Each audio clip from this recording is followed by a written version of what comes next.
Good afternoon and welcome here to the Internet of Healthcare.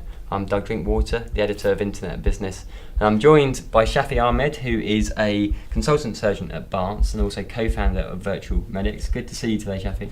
Good to see you. Thank you very much for the invitation. Now, you just delivered a really interesting talk on virtual reality and augmented reality and robotics in healthcare. And we've spoken previously about this. Talk us through a bit about what you've been doing at Bart. So you've been doing some interesting things with Google Glass and virtual reality. So about 2 years ago, we used a wearable tech, i.e. Google Glass, to live stream an operation around the world where I taught about 14,000 people in about 130 countries.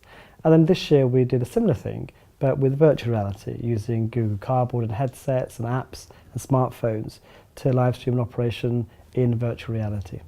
And what drove you to do this? Because many could argue that the healthcare system and certainly many in the system are slightly, shall we say, not ahead of the time in terms of technology. Why go looking at VR in the first place?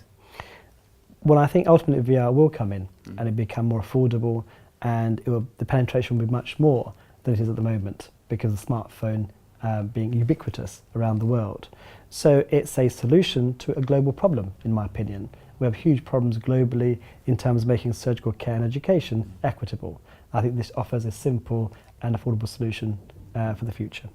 So what advantages do you see through the kind of the development of technology? I guess it's mainly training at the moment, but I guess ultimately VR and AR can lend themselves to many other examples, as you indeed showcased in your keynote. There's numerous examples. I mean, where does it all start on staff, for example? So there's the education and training using both AR and VR devices. There's patient care. People are using VR, for example, for neurorehabilitation, treatment of post-traumatic stress disorders, for mental illness, as well as rehabilitation from surgery, for example. So it has huge benefits already, despite being fairly early in its infancy. And you're also playing around with robotics. Talk us through a bit about what you've been doing there. So the interface of artificial intelligence and robotics is really going to be exciting for us. It's about the interface between a patient facing an AI system initially rather than a doctor, and also how the AI might translate, for example, robotics into surgical practice, i.e. could it overcome the difficulties of doing an operation and actually doing it remotely, autonomously, and that's the thing I've been discussing over the last 6 months.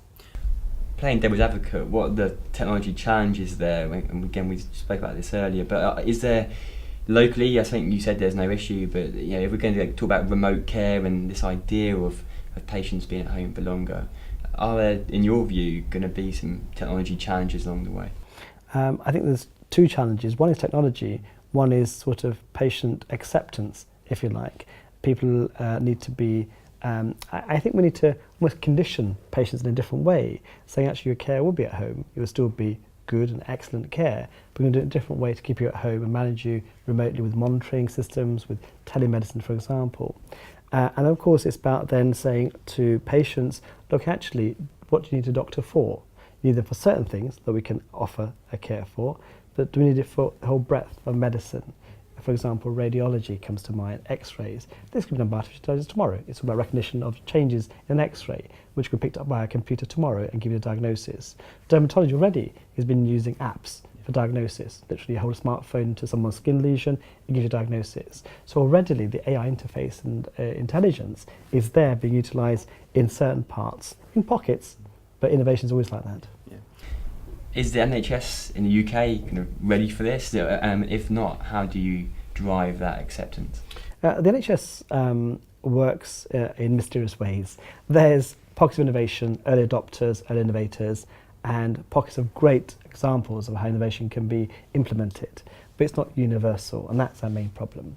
It is developing. It's got ideas about technology, having hubs, the Vanguard Hospital, for example, implementing change quickly, and there's been huge interest now on NHS innovation. So I think we're now having the right discussion and debate on how we influence digital health in a broader sense and bring it to the patient first and foremost. But I'm pleased to say I'm more encouraged now than I've ever been before that NHS can deliver on some of its digital health aims. And what would you say, if you were speaking to clinician friends now and given your approach to innovation, what would be your recommendation for them to really kind of take advantage of new technologies to improve care, to improve efficiency, what would your message be to those people? First of all, broaden your mind. Challenge dogma, challenge tradition. We're stuck in our ways. You can always do better. If we get stuck in our ways, we accept mediocrity. Therefore, you have to challenge what's around you and use technology and innovation to enhance your clinical practice. But also make sure you take your patients with you on that journey, and also healthcare organisation, and deal with all the potential issues that might arise from innovating. And finally, Shafi, what's next from you? You've done 2 amazing projects already. It sounds like you've got various other ones on the go. What can we expect from you and Bart over the next 12 to 18 months? And obviously your 2 companies which you're working on in VR training, what can we expect?